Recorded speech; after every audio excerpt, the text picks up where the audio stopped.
There's a spirit of tradition that enables you to act as if the future is something that can be bargained with. That's why you make sacrifices, right?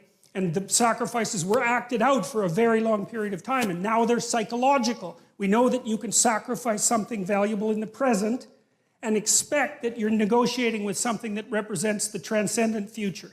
And that's an amazing human discovery. Like no other creature can do that, to act as if the future is real.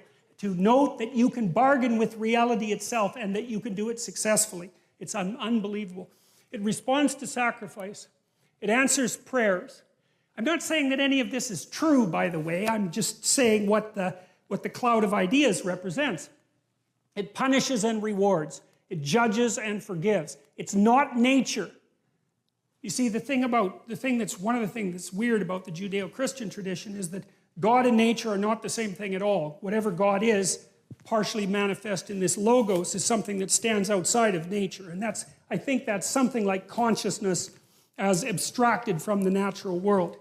So it built Eden for mankind and then banished us for disobedience. It's too powerful to be touched. It granted free will. Distance from it is hell. Distance from it is death. It reveals itself in dogma and in mystical experience, and it's the law. So that's sort of like the fatherly aspect. And then the son-like aspect, it speaks chaos into order. It slays dragons and feeds people with the remains. It finds gold. It rescues virgins. It's the body and blood of Christ. It's a tragic victim and scapegoat and eternally triumphant redeemer simultaneously. It cares for the outcast. It dies and is reborn. It's the king of kings and hero of heroes. It's not the state, but is both the fulfillment and critic of the state. It dwells in the perfect house.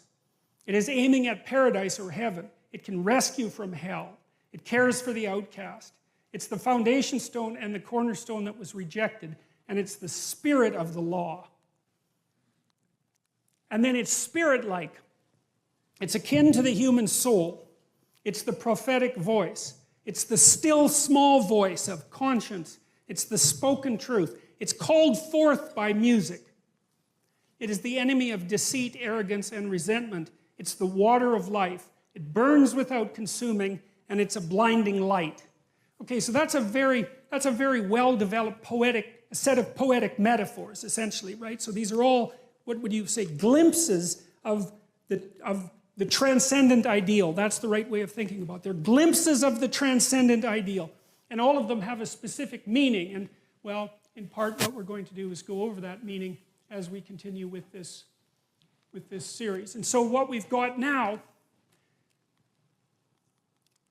is a brief description, at least, of what this is. In the beginning, God created the heavens and the earth. We know it's associated with the logos in this sequence of stories. We know it's associated with the word and with consciousness, and we know that it's associated with whatever God is. And then I laid out the metaphoric landscape that at least in part describes God, and so now we have some sense of the being that does this, creates the heavens and the earth.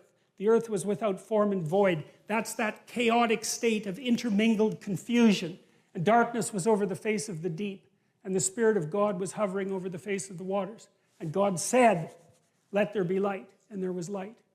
And so we'll stop with that, because now we're ready to take a tentative step into the very first part of this book. And it's important to have your conceptual framework properly organized so that you can appreciate where it's going and what it might possibly mean. And so, well, I've done what I can today to, what would you say, elaborate on this single word, I suppose. And but it's a big word, you know, so it's not so unreasonable that it takes a long time to get to the point where you have any sense of what it means at all. All right. That is nowhere near, that is not, I thought I would get a lot farther than that. All right. So thank you very much.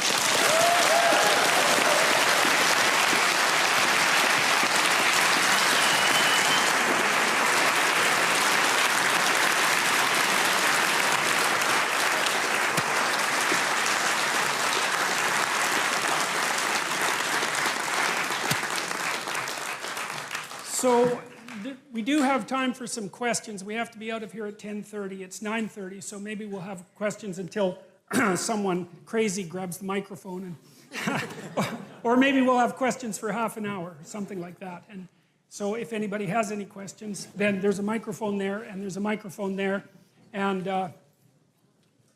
I'll try to answer them to the best that I can, best of my ability. So let's start. Okay, so you talked about the idea of when you're confronting something that you fear, you face it head on and you destroy it. But then you said that the idea is when you're confronting something, you make the world out of it. And I was wondering if you could just, generally expound on what that means. You make your marriage out of the arguments. Okay. You know, you have arguments with your wife, you have arguments with your children. That's that chaotic state, because no one's been able to formulate a habitable order from that domain of controversy and confusion. And then through dialogue, you erect a structure that's a house that you can both live in. And so that's the idea of making the world out of that chaos. And it's frightening because, you know, if you really and this is why people often avoid having disputes with people they love, because it's frightening, right? You find out what the person's like, and you find out what you're like. It's like, God, who wants to do that? Nobody. And so, you know, your heart rate goes up, and it's confrontation and conflict.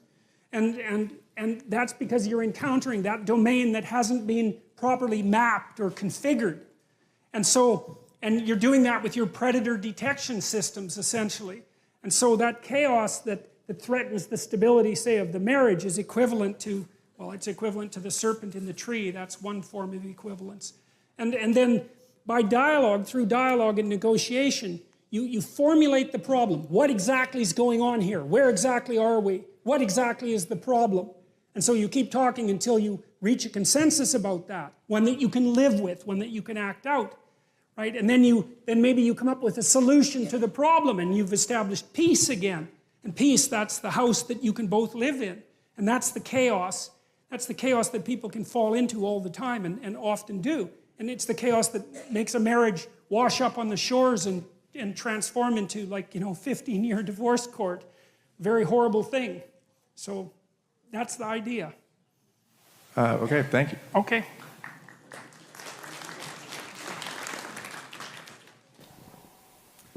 Hi, Dr. Peterson. Thank you so much for the talk, and thanks for your teachings. It's really helped me a lot. I had a experience in grad school, 2 English degrees, and the way you described the humanities in my experience helped me understand my experience back then. So thank you. So That's too bad. That's too bad that happens to be the case. Really, like that, you know, it's really not good. But you don't have to tell me that. Yeah, yeah. So, but, you know, I survived, and I learned a lot. And, you know, I'm not, you know, ungrateful for my experience. I've learned a lot. But you said something, you described the Bible, the collection of stories in the Bible, in an interesting way, and I wonder if it was on purpose. You described it as created by an assembly of stories created by many people over time that's hyperlinked into itself. And it sounds a lot like how a description of, like, the internet and, like, how that works. Yeah, well, it's not accidental. I mean, because the internet's also it's a collective endeavor. God only knows what personality it's going to manifest, you know, but it's going to manifest some personality because it's learning to understand us very, very rapidly. So I think there's no reason not to think about it as a precursor. I mean, the distance between the Bible and the internet is a lot less than the distance between a chimpanzee and a human being. So, you know, and the difference between a book and the internet is, it's in some sense, it's a matter of degree rather than kind. So if the internet is going to, you know, manifest a personality one day, and then that personality gets embodied, what would separate? It sounds like you're talking about consciousness. I can't speculate, you know, because God only knows what's going to happen in the next 20 years. I certainly don't. And so I don't know what the preconditions are for consciousness. I have no idea, and I don't think anybody knows. So I guess we're going to find out. So, yep. Yep.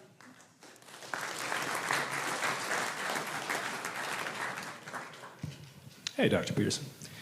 I'm curious about the connection between aesthetic beauty and religious experience. I think you've hinted at it once or twice over the course of this lecture.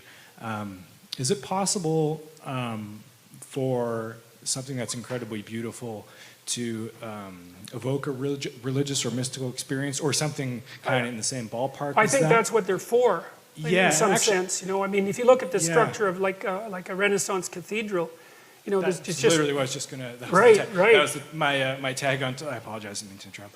My tag on to that question. The next part was, is that why we have cathedrals built like as spectacular buildings as opposed to Yeah, like well, a it's little box or something? right. Well, if you're going to house the ultimate ideal, you build something beautiful, right, to represent its dwelling place, and it should be beautiful. And this is something that people do not take seriously.